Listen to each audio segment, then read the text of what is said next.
Hello and welcome to the Farmonaut YouTube channel. In this video, we will show you how to use the Farmonaut Web app to monitor your crop health. To begin, navigate to the Map Control option where you will find a color map for easy visualization. You can select the field areas that you want to monitor at different locations anywhere in the world. You can also choose different image types. For this example, we will be selecting ETCI. You can check also index results of different parameters and also the field reports across different dates of satellite visits.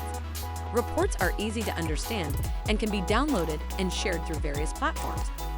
Additionally, you can view weather data such as weather forecast, forecast graph, and historical graph. We also provide support through field chat.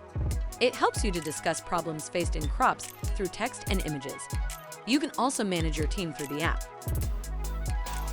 Your data is safe with files, which you can display on the map or download. If you have any questions or doubts about this process, please feel free to leave a comment below. And if you found this video helpful, please remember to give it a thumbs up and subscribe to the Farmonaut YouTube channel. Thank you for watching.